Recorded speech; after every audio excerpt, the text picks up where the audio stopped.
16. Rancor oculto. Daquele momento em diante, pessoas de vários grupos diferentes convidaram-me para dar palestras em seus eventos.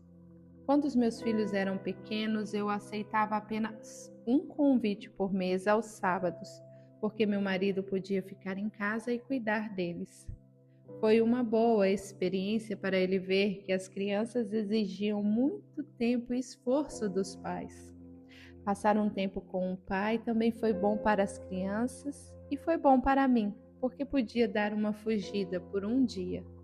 Em todas as minhas palestras, eu sempre incluí a minha história, falando sempre como Deus me restaurara por inteiro. Deus me instruiu especificamente a incluir pelo menos parte de meu testemunho em todas as palestras, fosse qual fosse o tema. Ele falou ao meu coração: conte a história do que tenho feito em sua vida. Não se preocupe em saber se alguém já ouviu ou não. Estou usando para o bem aquilo que o inimigo tensionava usar para o mal. Nas 2 vezes que não incluí minha história, algumas pessoas me abordaram após a palestra para manifestar a sua decepção.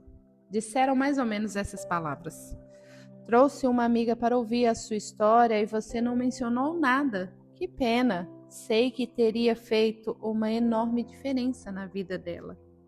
Não me senti bem com minha atitude e decidi nunca mais me esquecer disso. Todas as vezes que contava minha história, havia sempre um número surpreendente de pessoas que relatavam estar padecendo das mesmas feridas e cicatrizes emocionais que tive um dia. Pensavam estar morrendo por dentro e precisavam saber se haveria vida para elas antes da morte. A reação daquelas pessoas era surpreendente. Havia outra pergunta que eu sempre ouvia após as palestras: a dor vai passar um dia? Tratava-se de uma pergunta frequente feita por pessoas que haviam sido profundamente maltratadas e abusadas na infância. Eu me identificava imediatamente com a dor a que elas se referiam. Não sei, eu respondia. Recebi uma cura e uma libertação que nunca fui capaz de imaginar. Mas não sei se você vai se libertar dessa dor. A dor provocada pela rejeição é uma dor aguda e constante, e muitas pessoas como eu aceitam-na como parte da vida. Ela nos acompanha em todos os lugares.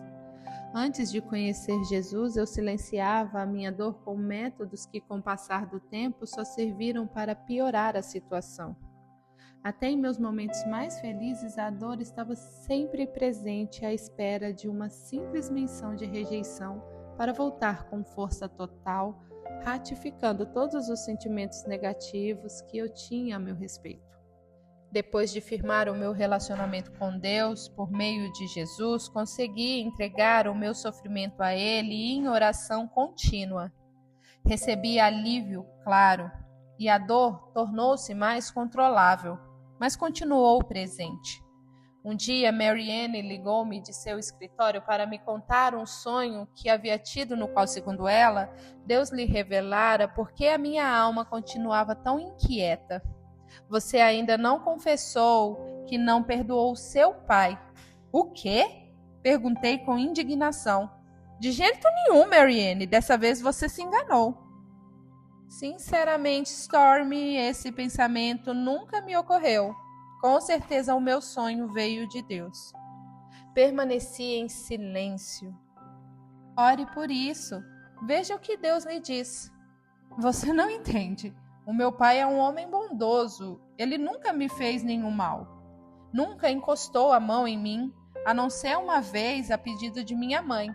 Por que preciso perdoá-lo? Veja o que Deus lhe diz. Ela repetiu meigamente. A caminho de casa orei. Deus, do que Mary Ann está falando? Existe alguma verdade nas palavras dela? De repente, como um instrumento de aço penetrando o meu coração, quase me curvei de dor. Eu me vi de novo no armário chorando baixinho. por que papai nunca abre a porta para me deixar sair? O pensamento foi tão doloroso que comecei a soluçar histericamente. Com os olhos cegados pelas lágrimas, tive que parar no acostamento. Ajuda-me, Deus! Lutei para me controlar. Naqueles momentos, vi claramente que guardava rancor de meu pai por ele nunca ter me socorrido quando eu era criança. Nunca me tirou daquele armário, nunca me salvou das loucuras de mamãe. A pessoa que deveria ser a minha protetora me decepcionara. Havia uma falta de perdão não confessada, porque nunca me permitir ter pensamentos de raiva sobre ele. Para minha surpresa, alguns anos antes, quando confrontei papai a respeito de minha infância, ele disse que nunca soubera que mamãe me trancava no armário. Aquela constatação me trouxe alívio, mas não curou a ferida. Não me libertou da escravidão de uma vida inteira de rancor oculto contra papai. A sensação era de estar pendurada em um despenhadeiro pelas pontas dos dedos. Qualquer autoridade masculina em minha vida me abandonaria, deixando-me despencar. Não podia depender de ninguém para me socorrer. Por isso, gastava energia constante para sobreviver, sem nunca descansar. Marianne e o marido convidaram Michael e eu para nos reunirmos com eles depois de um culto que ocorreria na Sexta-feira Santa, para orar comigo e libertar-me de todo o rancor oculto. Concordei mais uma vez em jejuar durante os 3 dias anteriores. Curiosamente, em meio a tudo aquilo, comecei a achar que estava enlouquecendo. Tinha ouvido dizer que existe uma linha tênue entre a sanidade e a insanidade, e de repente senti que estava andando nesta linha. Depois de alguns anos sem me sentir assim, não entendia o motivo daquela súbita sensação de enlouquecer, muito mais intensa que as anteriores. Sempre me preocupei com a possibilidade de acabar louca como a minha mãe, mas nunca havia tido uma sensação tão nítida disso. A Sexta-feira Santa chegou e, conforme planejamos, reunimos-nos no escritório de aconselhamento. Confessei o rancor que sentia pelo meu pai. Naquele momento, um instrumento de aço penetrou o meu coração de novo. Só que dessa vez desencadeou uma torrente de emoções que eu nunca havia sentido depois de adulta. Reconheci o sofrimento que sentira quando era uma criança pequena, trancada num armário, sem ninguém para me tirar de lá. Era a mesma dor que se acumulava em mim periodicamente com tanta força que eu precisava afastar-me das amigas na escola ou dobrar o corpo encostado ao cubículo do banheiro na CBS. A dor veio à tona com força total. O pranto, acompanhado de soluços de sofrimento, veio do mais profundo do meu ser. Eram soluços represados em minha garganta durante anos, porque mamãe sempre ameaçava me bater se eu chorasse. A dor era como se eu estivesse dando à luz a algo maior do que o meu corpo podia expulsar. Algo tangível, algo imensurável. Marianne e o marido ungiram-me com óleo, impuseram as mãos sobre a minha cabeça e ordenaram, em nome de Jesus, que qualquer espírito opressor que estivesse exercendo poder sobre a minha vida se retirasse. Uma última onda de dor comprimiu o meu corpo e então passou. E uma nova paz interior envolveu-me por inteiro. A expulsão daquele rancor e ódio enterrados nas profundezas do meu ser representou a destruição da fortaleza do diabo em minha vida. Via agora com clareza que o rancor represado me levara a uma espécie de desequilíbrio mental. Teria acontecido a mesma coisa com mamãe? Será que todo o seu rancor havia sido internalizado a ponto de distorcer completamente a sua forma de ver a vida?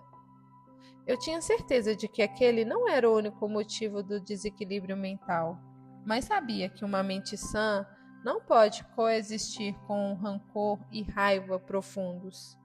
Há uma ligação direta entre perdão e restauração completa. Vi também que o livramento é um processo que ocorre de formas diferentes, em épocas diferentes. Às vezes ocorre simplesmente quando passamos tempo na presença de Deus e andamos em obediência, como quando fui libertada de meu medo de facas. Em outras, ocorre quando clamamos a Deus em oração e o exaltamos com louvor, como quando descobri minha tendência de espancar crianças. Ou então ocorre no escritório de aconselhamento com a orientação de conselheiros cristãos treinados e qualificados, como quando fui liberta de minhas depressões paralisantes. Seja como for, somente Jesus, o libertador, tem o poder de libertar-nos verdadeiramente. Ele é a luz verdadeira que dissipa as trevas que tentam nos separar de tudo que o Criador reservou para nós. Na manhã seguinte, notei claramente que a sensação de estar enlouquecendo havia desaparecido. Senti-me completamente normal e aquela sensação nunca mais voltou. Creio que fui libertada de um espírito de insanidade. Eu não era mais possuída por esse espírito porque tinha Jesus. Então o Espírito de Cristo habitava em mim. E Jesus expulsa tudo o que não presta. Mas o inimigo conhece nossas fraquezas e surge para nos oprimir com lembranças indesejadas. Meu medo de longa data de vir a ser como mamãe era a condição perfeita para ele me oprimir com esses pensamentos. Entendi que o reino das trevas nunca para de nos atacar. Temos de nos libertar de tudo o que nos apegamos e que não procede de Deus. Nossa responsabilidade é conhecer mais e mais a Deus, dia após dia, raciocinei. Isso porque tudo que não conhecemos a respeito de Deus será usado contra nós pelo inimigo de nossas almas. Pela primeira vez na vida percebi que conhecia pouca coisa sobre o meu Pai. Ninguém nunca se ofereceu para falar sobre ele, e nunca me ocorreu perguntar. No subconsciente, sempre o vi como uma figura misteriosa e unidimensional. Mas depois de ser liberta de todo rancor contra ele, descobri aspectos de sua personalidade e qualidades de seu caráter que eu desconhecia. Papai era o filho mais velho e tinha 3 irmãos e 5 irmãs. Em razão disso, carregou sozinho grande parte da responsabilidade da casa. Foi criado na zona rural da Pensilvânia por pais cristãos e dedicados. O pai, um homem extremamente rígido e pouco afetuoso, era administrador da igreja, e a mãe a organista. Surpreendi-me ao saber disso, pois nunca tinha ouvido papai falar em igreja nem em Deus.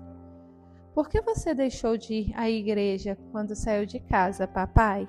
Perguntei depois que ele me surpreendeu com aquela nova informação. Para ir à igreja, tínhamos de andar mais de 2 quilômetros pelos campos, ele respondeu. Íamos 2 vezes no domingo e todas as quintas-feiras à noite, mesmo debaixo de chuva, granizo ou neve.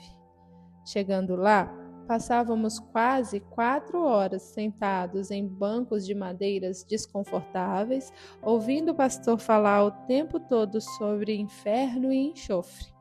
Era maçante demais e as crianças não podiam se mexer nem fazer barulho. Sempre acreditei em Deus, mas decidi que quando saísse de casa, nunca mais me sujeitaria àquela tortura. Alguns parentes me contaram que papai era um rapaz muito bonito e que havia várias moças interessadas nele. Porém, era tímido e nunca dera atenção a nenhuma delas até conhecer mamãe, quando já estava na casa dos 30 anos. Mamãe, na época com 24 anos, o fascinou com sua beleza e personalidade atraente e charmosa. Papai apaixonou-se por ela e continuou apaixonado mesmo depois que a realidade levou todos os traços que a primeira impressão lhe causara. Aparentemente, a esperança de que um dia ela desse a volta por cima e retornasse ao normal fora a sua motivação para não desistir. Depois que perdoei papai, descobri o quanto ele me amava. Nunca expressou seu amor abertamente por sentir-se constrangido com demonstrações de afeto, mas ainda assim me amava. Descobri que mesmo quando os pais amam os filhos profundamente, se os filhos não perceberem esse amor, não se sentirão amados. Com essa descoberta, procurei ser mais carinhosa com os meus filhos. 6 meses depois da sessão de aconselhamento na Sexta-feira Santa, senti paz e descanso que nunca imaginei ser possível. Fiz uma palestra para um grupo grande e contei a história da restauração de Deus em minha vida. Quando terminei, abri um espaço para perguntas e respostas. Uma senhora levantou-se e perguntou: "Você se libertou da dor?" Sorri com alegria e respondi: "Sim. Pela primeira vez na vida, posso dizer que somos capazes de nos libertar da dor. Não acontece da noite para o dia, mas a dor passa."